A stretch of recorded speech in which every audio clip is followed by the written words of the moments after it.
मित्रांनो नमस्कार. Track in एज्युटेक या यूट्यूब चॅनलवर मी सचिन आपणा सर्वांचं स्वागत करत आहे. मित्रांनो, राष्ट्रीय आर्थिक दुर्बल घटक विद्यार्थ्यांसाठी शिष्यवृत्ती योजना परीक्षा, ज्याला आपण NMMS 2025-2026 इयत्ता 8वीच्या विद्यार्थ्यांसाठी परीक्षा दिनांक 21 डिसेंबर 2025 रोजी जाहीर झालेली आहे.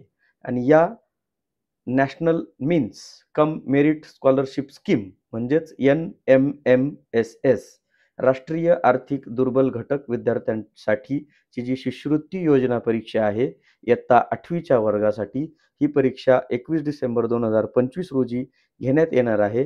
त्यासाठी आपल्याला शाळेचे रजिस्ट्रेशन व विद्यार्थ्याचे फॉर्म कशा पद्धतीनं भरायचे आहेत याबाबतची माहिती आपण आजच्या व्हिडिओमध्ये पाहणार आहोत. तत्पूर्वी आपणा सर्वांना एक नम्र विनंती आहे, आपण चॅनलवर जर नवीन असाल तर चॅनलला सबस्क्राईब करा.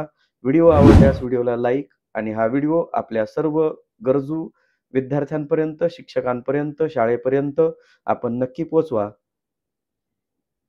सर्वप्रथम आपण राष्ट्रीय आर्थिक दुर्बल घटक विद्यार्थ्यांसाठीची जी शिष्यवृत्ती योजना आहे हिचा उद्देश काय आहे थोडक्यात पाहूयात. या योजनेचे जे उद्दिष्टे आहेत, ही इयत्ता 8वीच्या वर्गासाठी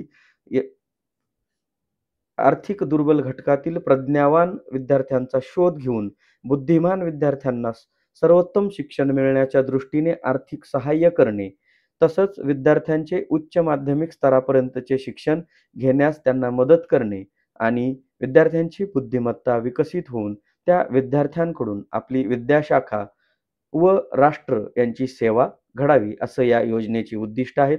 या योजनेच्या परीक्षेचे जे स्वरूप आहे हे केंद्र शासनामार्फत 2007-2008 पासून आर्थिक दुर्बल घटक विद्यार्थ्यांसाठी सदरची परीक्षा ही इयत्ता 8वी पासून सुरू केलेली आहे. महाराष्ट्र राज्यासाठी ही परीक्षा महाराष्ट्र राज्य परीक्षा परिषद पुणे यांच्या मार्फत जिल्ह्यातील विविध केंद्रांवर दिनांक 21 डिसेंबर 2025 रोजी घेण्यात येणार आहे. शिष्यवृत्तीस पात्र ठरलेल्या विद्यार्थ्यास दरमहा 1,000 रुपये म्हणजेच वार्षिक 12,000 रुपये शिष्यवृत्ती दिली जाणार आहे. या योजनेसाठी जे पात्रता आहे यासाठी आपल्याला महाराष्ट्र राज्यातील कोणत्याही शासकीय, शासनमान्य, अनुदानित स्थानिक स्वराज्य संस्थेतील इयत्ता 8वी मध्ये शिकत असलेल्या आणि खालील अटी पूर्ण करणाऱ्या नियमित विद्यार्थी विद्यार्थिनीस या परीक्षेस बसता येते. पालकांचे, आई व वडील दोघांचे मिळून वार्षिक उत्पन्न 3,50,000 पेक्षा कमी असावे. नोकरीत असलेल्या पालकांनी आपल्या आस्थापना प्रमुखांचा व इतरांनी तहसीलदारांचा, तलाठ्यांचा सन 2024-25च्या आर्थिक वर्षाचा उत्पन्नाचा दाखला शाळेच्या मुख्याध्यापकांकडे जमा करावा. सदरचा उत्पन्नाचा दाखला मुख्याध्यापक यांनी शाळेत जतन करून ठेवावा. विद्यार्थी विद्यार्थिनी इयत्ता 7वी मध्ये किमान 55% गुण मिळवून उत्तीर्ण झालेला असावा. अनुसूचित जाती, अनुसूचित जमातीचा विद्यार्थी किमान 50% गुण मिळवून उत्तीर्ण झालेला असावा. यासाठी ऑनलाईन अर्ज करण्याची जी पद्धत आहे, दिनांक 12 सप्टेंबर पासून ऑनलाईन आवेदनपत्र www.mscepune.in या वेबसाईट्सवर, संकेतस्थळावर उपलब्ध आहे. यामध्ये विद्यार्थ्याचे जात व दिव्यांग प्रमाणपत्राची एक प्रत मुख्याध्यापकांनी शाळेत जतन करून ठेवायची आहे. तसेच मुख्याध्यापक व विद्यार्थ्यांचा पासपोर्ट साईज फोटो आपल्याला या ठिकाणी लागणार आहे. त्याचं स्कॅन करून आपल्याला या ठिकाणी अपलोड करायचा आहे. ऑनलाईन फॉर्म भरताना विद्यार्थ्यांच्या माहितीत चुका दुरुस्त करावयाच्या असल्यास सदर चुकांची दुरुस्ती प्रवेशपत्र मिळण्यापूर्वी शाळा लॉग इनवरून एडिट करता येईल. प्रवेशपत्र मिळाल्यानंतर कोणतीही दुरुस्ती केली जाणार नाही. या संबंधीची सर्वस्वी जबाबदारी संबंधित शाळेचे मुख्याध्यापक यांची असेल. आता या परीक्षेसाठीचं जे शुल्क आहे ते नियमित शुल्कासह जर आपण 11 सप्टेंबर ते 11 ऑक्टोबर या दरम्यान भरलं तर ही 120 रुपये शुल्क असणार आहे. त्यासोबत शाळा संलग्नता फी ₹200 असणार आहे. तर या पद्धतीनं विलंब शुल्कासह आपल्याला स्क्रीनवर दिसत असल्याप्रमाणे याचे शुल्क भरावे लागणार आहे. त्यानंतर परीक्षेचं वेळापत्रक. ही परीक्षा बौद्धिक क्षमता चाचणी म्हणजे मेंटल ॲबिलिटी टेस्ट, एकूण गुण 90 आणि प्रश्न देखील 90 दिव्यांगांसाठी 90 मिनिटं आहेत. 30 मिनिटाची जादा वेळ त्यांना दिली जाणार आहे. पेपरची वेळ 10:30 ते 12 अशी असणार आहे. त्यानंतर शालेय क्षमता चाचणी होणार आहे. 90 गुण, एकूण प्रश्न 90. दिव्यांगांसाठी 30 मिनिटं जादा वेळ मिळणार आहे आणि तो 13:30 ते 15 या वेळेत होणार आहे. आणि एकूणच पात्रता म्हणजे पात्रता गुण 40% असायला हवेत. दोन्ही विषयांमध्ये पात्रता 40% मिळणं आवश्यक आहे. आणि जे जाती जमातीचे व दिव्यांगाचे जे विद्यार्थी आहेत त्यांना 32% गुण मिळवणे आवश्यक आहे. परीक्षेसाठी ABCD या संचप्रमाणे परीक्षा प्रश्नपत्रिका असणार आहेत आणि याच्या बाबतीत जी गुणांची विभागणी आहे ती स्क्रीनवर आपल्याला दिसत आहे. त्याचा स्क्रीनशॉट काढून आपण माहितीस्तव ठेवावा. शिष्यवृत्तीचे दर या ठिकाणी आपण सांगितलेले आहेत. अशा पद्धतीनं आपल्याला एकूण या योजनेचं स्वरूप आपण पाहिलं. आता आपण प्रत्यक्ष शाळेचं रजिस्ट्रेशन कशा पद्धतीनं करायचं याची सविस्तर माहिती पाहूयात. सर्वप्रथम आपण आपल्या लॅपटॉप किंवा कॉम्प्युटरचं क्रोम ब्राउझर या ठिकाणी ओपन करून घेणार आहोत. आपण जर मोबाईलवरून ही माहिती भरणार असाल तर आपल्या मोबाईलचं क्रोम ब्राउझर ओपन करायचं आहे.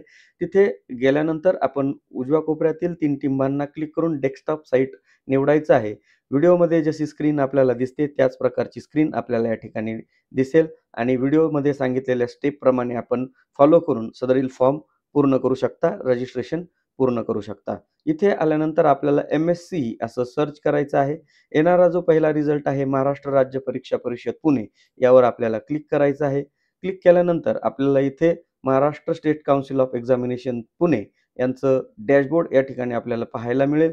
या वेबसाईटवर या उजव्या कोपऱ्यामध्ये NMMS असं दिसतंय. यावर आपल्याला क्लिक करायचं आहे. क्लिक केल्यानंतर आपल्याला NMMS एक्झाम 2025 ऑनलाईन फॉर्म यावर आपल्याला क्लिक करायचं आहे. आता याची जी डायरेक्ट वेबसाईटची जी लिंक आहे, आपण डायरेक्ट या ठिकाणी येण्यासाठी याची लिंक मी डिस्क्रिप्शन बॉक्समध्ये देणार आहे. तिथून आपण डायरेक्ट या पेजवर यायचं आहे. इथे आल्यानंतर आपल्याला एक्झाम 2025-2026 असं दिसतंय. यावर आपल्याला क्लिक करायचं आहे. क्लिक केल्यानंतर आपल्याला डायरेक्ट 2026 साठी जी स्वतंत्र त्यांनी डॅशबोर्ड जो तयार केलेला आहे तो आपल्यासमोर या ठिकाणी दिसेल. इथे जर आपण पाहिलं तर इथे स्कूल डॅशबोर्डवर आपल्याला नोंदणी, लॉगिन आणि शाळा लॉगिनसाठी सूचना आपल्याला या ठिकाणी दिसतील. त्यानंतर इथे खाली EO-EI लॉगिन आहे. इथे खाली प्रश्नपत्रिका व उत्तरसूची देखील आपल्याला प्रोव्हाईड करण्यात आलेली आहे. त्यानंतर परीक्षेबाबत काही माहिती आपल्याला आवश्यक असल्यास आपण या ठिकाणावरून ते संपूर्ण त्याचे सर्क्युलर्स, GRs आणि योजनेबाबतची माहिती आपल्याला या ठिकाणी दिलेली आहे. जी की आपण व्हिडिओच्या सुरुवातीलाच पाहिलेली आहे. तर इथे आल्यानंतर आपल्याला सर्वप्रथम शाळाची नोंदणी करायची आहे. शाळेची नोंदणी झाल्यानंतरच आपण विद्यार्थी-निहाय विद्यार्थ्यांची नोंदणी करणार आहोत. तर सर्वप्रथम शाळा नोंदणी करण्यासाठी आपल्याला शाळा नोंदणी, स्कूल रजिस्ट्रेशन यावर आपल्याला क्लिक करायचं आहे. इथे आल्यानंतर आपल्याला स्कूल रजिस्ट्रेशन साठी एक स्वतंत्र पेज ओपन होईल. इथे आपण शाळेचा UDIS नंबर टाकायचा आहे. UDIS नंबर टाकल्यानंतर आपल्याला ऑटोमॅटिक या ठिकाणी शाळेचं नाव आपल्याला आलेलं दिसेल. मीडियम ऑफ स्कूल म्हणजे शाळेचं माध्यमला आपल्याला या ठिकाणी क्लिक करायचं आहे. शाळेचं माध्यम या ठिकाणावरून आपल्याला निवडायचं आहे. माध्यम निवडल्यानंतर आपल्याला शाळेचा टाइप, प्रकार गव्हर्नमेंट आहे, लोकल बॉडी आहे, प्रायव्हेट एडेड आहे किंवा प्रायव्हेट अनएडेड आहे. तर आपलं स्कूल ज्या प्रकारामध्ये आहे ते स्कूल प्रकार आपल्याला या ठिकाणी निवडायचा आहे. त्यानंतर आपल्याला स्कूल मॅनेजमेंट म्हणजे व्यवस्थापनाचा प्रकार आपल्याला या ठिकाणी निवडायचा आहे. आपलं प्रायव्हेट एडेड असल्यामुळे आपण या ठिकाणी प्रायव्हेट एडेड निवडतोय किंवा आपली जी जिल्हा परिषद शाळा असेल, आपण जिल्हा परिषद निवडायचं आहे. कॅन्टोन्मेंट बोर्ड सेंट्रल किंवा स्टेटचा असेल, म्युनिसिपल कॉर्पोरेशन असेल, नगरपालिका असेल किंवा ग्रामपंचायत झोन असेल, तो पैकी योग्य स्कूल मॅनेजमेंट प्रकार आपल्याला या ठिकाणी निवडायचा आहे. शाळा ज्या क्षेत्रात आहे ते रुरल किंवा अर्बन ते क्षेत्र आपल्याला या ठिकाणी निवडायचं आहे. ग्रामीण किंवा शहरी. त्यानंतर स्कूल सिलेबस आपल्याला स्टेट बोर्ड आहे, CBSE बोर्ड आहे, ICSE बोर्ड आहे किंवा अदर बोर्ड आहे. यापैकी अचूक सिलेबस किंवा शाळेचा अभ्यासक्रम आपल्याला निवडायचा आहे. त्यानंतर इथे आपल्याला शाळेचा ईमेल ID टाकायचा आहे. त्यानंतर आपल्याला इथे स्कूल STD कोड आपल्याला टाकायचा आहे, जो की मॅन्डेटरी आहे. या ठिकाणी जर आपल्या शाळेमध्ये कोड STD कोड असेल तर आपण तो टाकायचा आहे. त्यानंतर इथे आपल्याला मोबाईल नंबर टाकायचा आहे. जर शाळेमध्ये हॉस्टेल फॅसिलिटी म्हणजे वसतिगृह सुविधा असेल तर येस करा, नसेल तर नो करा. येस केल्यानंतर आपल्याला या शाळेतील विद्यार्थी बसू शकतात, परंतु शिष्यवृत्ती ते अपात्र असतील. त्यामुळे ऑलरेडी इथे आपल्याकडे नो हा पर्याय आहे. वसतिगृह सुविधा नाही. त्यानंतर स्कूल ॲड्रेस डिटेल आपल्याला या ठिकाणी टाकायची आहे. जो काही शाळेचा पत्ता असेल तो आपल्याला या ठिकाणी भरून घ्यायचा आहे. अशा पद्धतीनं अचूक पत्ता आपण भरून घ्यायचा आहे. त्यानंतर प्रिन्सिपल किंवा हेडमास्टर यांचं तपशील आपल्याला या ठिकाणी टाकायचा आहे. इथे मुख्याध्यापकांचं नाव टाकायचं आहे, त्यांचा ईमेल ॲड्रेस टाकायचा आहे, त्यांचा मोबाईल नंबर टाकायचा आहे. पर्यायी मोबाईल नंबर असल्यास इथे टाकायचा आहे. त्यानंतर इथे आपल्याला त्यांच्या स्वाक्षरीसहचा एक फोटो आपल्याला अपलोड करायचा आहे, ज्याची साईज 100 केबीपर्यंत असायला हवी. आता आपण इथे जो मुख्याध्यापक यांचा ईमेल आयडी प्रविष्ट करणार आहोत, जो मोबाईल नंबर प्रविष्ट करणार आहोत, त्या ईमेल आयडीवर आपल्याला युजर आयडी आणि पासवर्ड पाठवण्यात येणार आहे. त्यामुळे आपल्याला चालू असलेला किंवा कार्यरत असणारा आपला ईमेल ॲड्रेस आणि मोबाईल नंबरच या ठिकाणी टाकायचा आहे. या ठिकाणी मुख्याध्यापक यांचा फोटो स्वाक्षरीसह आपल्याला अपलोड करण्यासाठी चूज फाईलला क्लिक करायचं आहे. क्लिक केल्यानंतर आपण ज्या ठिकाणी तो फोटो आणि ठेवलेला आहे, तो फोटोला सिलेक्ट करायचा आहे, ओपनला क्लिक करायचं आहे आणि अशा पद्धतीनं तो फोटो आपल्याला या ठिकाणी आलेला दिसेल. या छोट्या चेकबॉक्सला आपल्याला क्लिक करायचं आहे. प्रिव्ह्यू या बटनाला आपल्याला क्लिक करायचं आहे. आपल्या शाळेची संपूर्ण माहिती या ठिकाणी तपासून घ्यायची आहे, बरोबर आहे की नाही आणि शेवटी सबमिट या बटनाला क्लिक करायचं आहे. काही चेंजेस करायचे असतील तर एडिट ऑप्शन इथे आहे. तर आपली माहिती बरोबर आहे, त्यासाठी आपण सबमिट या बटनाला क्लिक करूयात. क्लिक केल्यानंतर आपल्याला इथे अफिलिएशन सर्टिफिकेट जी फी आहे, त्याचं पेमेंटची जी फी आहे, ती आपल्याला या ठिकाणी निवडावी लागणार आहे. त्यासाठी क्रेडिट कार्ड किंवा डेबिट कार्डचा ऑप्शन या ठिकाणी आपल्याला दिलेला आहे. त्या पर्यायाला आपल्याला क्लिक करायचं आहे आणि पुढील पेमेंट आपल्याला ₹200 शाळा संलग्नता फी आपल्याला भरून घ्यायची आहे.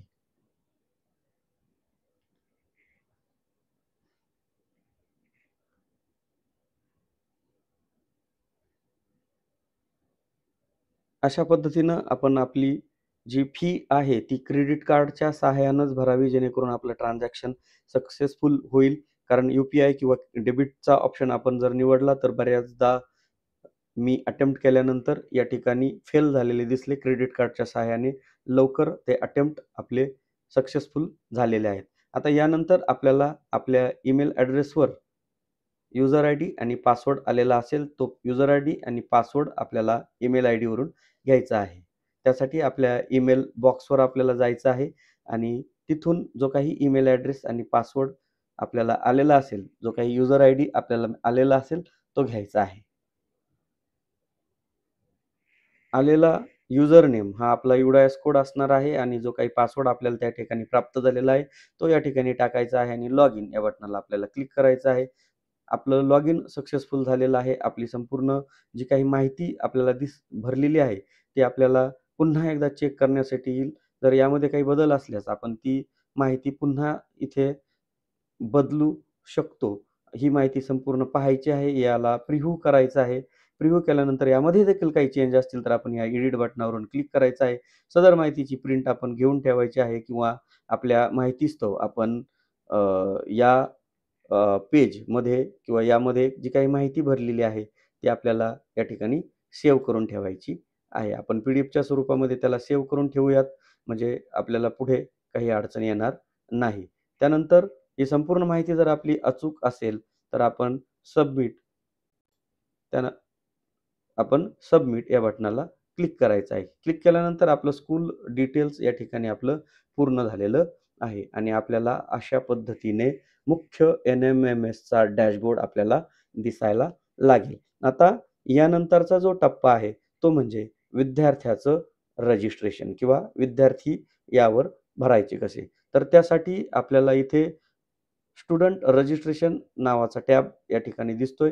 इथे आपल्याला ऑलरेडी त्याचा पात्रतेचा तपशील आपल्याला इथे आलेला आहे. इथे ऑलरेडी UDIS कोड आणि कोणत्या इयत्तेसाठी फॉर्म भरतोय तो इथे दिलेला आहे. त्यानंतर विद्यार्थी विनाअनुदानित शाळेत शिकत आहे का? असेल तर येस म्हणा, नसेल तर नो म्हणा. आपली योग्य प्रकार आपण निवडायचा आहे. त्यानंतर विद्यार्थी केंद्रीय विद्यालयात शिकत आहे का? त्यानंतर विद्यार्थी जवाहर नवोदय विद्यालयात शिकत आहे का? विद्यार्थी शासकीय वसतिगृहाच्या सवलतीचा किंवा भोजन व्यवस्थेचा शैक्षणिक सुविधांचा लाभ घेत आहे का? आणि विद्यार्थी सैनिकी शाळेत शिकत आहे का? या सगळ्या पर्यायांना नो करायचं आहे आणि जर आपण येस केलं तर इथे या विद्यार्थ्यांना शिष्यवृत्तीचा लाभ मिळणार नाही, परंतु ते परीक्षा देऊ शकतात. तर अशा पद्धतीनं या ठिकाणी आपण सर्व जे काही पात्रता क्रायटेरिया आहे तो आपण पूर्ण केलेला आहे. त्यानंतर इथे स्टुडंटचा फोटो विथ सिग्नेचर अपलोड करायचा आहे. चूज फाईलला क्लिक करायचं आहे. क्लिक केल्यानंतर आपण ज्या ठिकाणी तो फोटो ठेवलेला आहे त्याला क्लिक करायचं आहे. ओपन फोटो करायचा आहे आणि अशा पद्धतीनं तो फोटो आपल्याला अपलोड झालेला दिसेल. त्यानंतर इथे आता आडनाव, पहिलं नाव, वडिलांचं नाव, आईचं नाव हे जे नाव आहे हे आपल्याला एकतर स्कूल रेकॉर्ड आणि आधारवरील माहिती या दोन्ही माहिती सारख्याच असल्या पाहिजेत. जर एकाही माहितीमध्ये फरक असल्यास इथे एकतर जी माहितीमध्ये फरक आहे त्या माहितीवर दुरुस्ती करून घ्या. त्याशिवाय आपण फॉर्म भरू शकणार नाही किंवा आपण पात्र ठरलात तर ऐनवेळी आपल्याला शिष्यवृत्तीचा लाभ डॉक्युमेंट अपूर्ण असल्यामुळे किंवा डॉक्युमेंटमध्ये तफावत असल्या कारणाने मिळू शकणार नाही. त्यामुळे फॉर्म भरतानाच जे काही डॉक्युमेंटवर नाव आहे ते नाव आधारप्रमाणे असेल किंवा दोन्ही गोष्टी सारख्याच असल्या पाहिजेत याची काळजी आपल्याला घ्यायची आहे.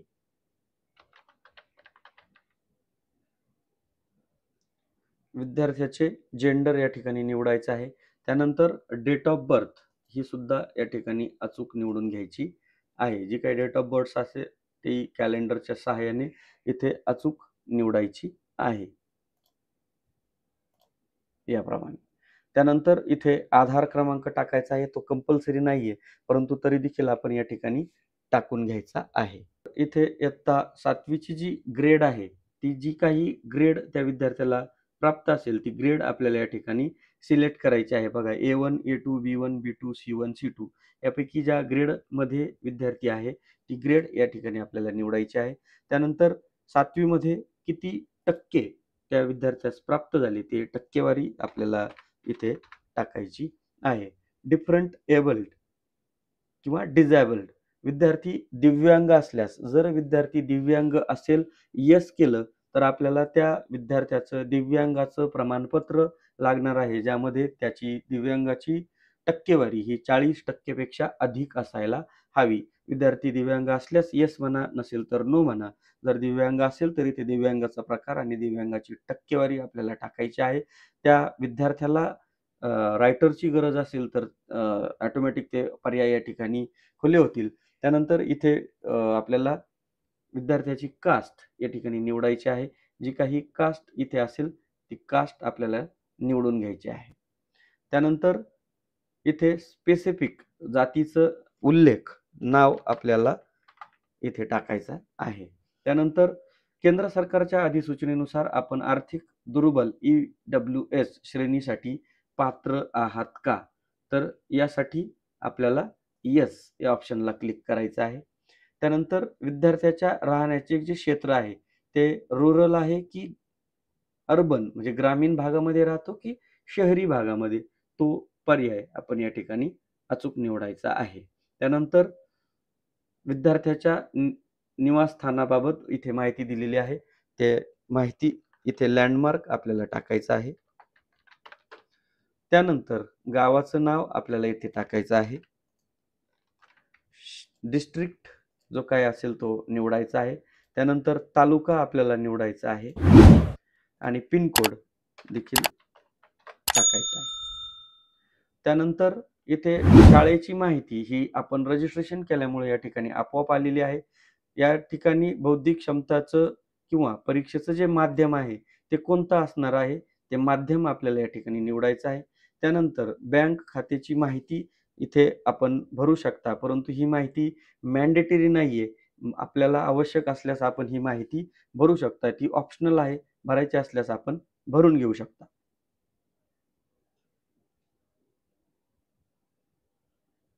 त्यानंतर आपल्याला या ठिकाणी फॅमिली डिटेल्समध्ये वडिलांचं शिक्षण, आईचं शिक्षण, वडिलांचा व्यवसाय, आईचा व्यवसाय, भावांची संख्या, कुटुंबातील एकूण सदस्यांची संख्या, बहिणींची संख्या आणि भाऊ आणि बहिणीमध्ये उमेदवार कोणत्या क्रमांकावर आहे ते पोझिशन आपल्याला या ठिकाणी टाकून घ्यायचे आहे. त्यानंतर या ठिकाणी डिक्लेरेशनमध्ये इथे आल्यानंतर इथे एकूण किती गुण प्राप्त झाले आणि इथे कितीपैकी होते ते या ठिकाणी ऑटोमॅटिक गुणांची टक्केवारी येईल. हे डिक्लेरेशनला आपल्याला इथे क्लिक करायचं आहे, माहिती भरायची आहे. सेव्ह आणि प्रिव्ह्यू या ऑप्शनला आपल्याला क्लिक करायचं आहे. आपल्याला पुन्हा प्रिव्ह्यू या ठिकाणी पाहायला भेटेल. हा प्रिव्ह्यूमधील माहिती पूर्ण एकदा पाहून घ्यायची आहे. काही बदल असल्यास आपण या ठिकाणी एडिटला क्लिक करू शकता. काही बदल नसेल तर आपण सबमिट या ऑप्शनला क्लिक करून सदर विद्यार्थ्याची माहिती रजिस्ट्रेशन सक्सेसफुल झालेलं आहे आणि आपण अशाच पद्धतीने आपल्या शाळेतील एकूण सर्व जे विद्यार्थी आहेत या योजनेसाठी पात्र त्या विद्यार्थ्यांची माहिती स्टेप बाय स्टेप या ठिकाणी भरायची आहे आणि इथे मेक पेमेंटला क्लिक करून आपण त्याचं पेमेंट करायचं आहे. आता इथे फक्त एक शॉर्टमध्ये मी तुम्हाला इथे सांगतोय. अजून आपल्याला इथे ₹120 पर विद्यार्थी इथे आपल्याला फीज येत आहे. तर एकूण सर्व विद्यार्थ्यांची नोंदणी झाल्यानंतर ही प्रक्रिया आपण पूर्ण करायची आहे. तर यानंतर जे पेमेंटबाबतचं जे काही अपडेटेशन असेल त्यासाठी आपण ट्रॅक इन एज्युटेक या यूट्यूब चॅनलला सबस्क्राईब करून ठेवा.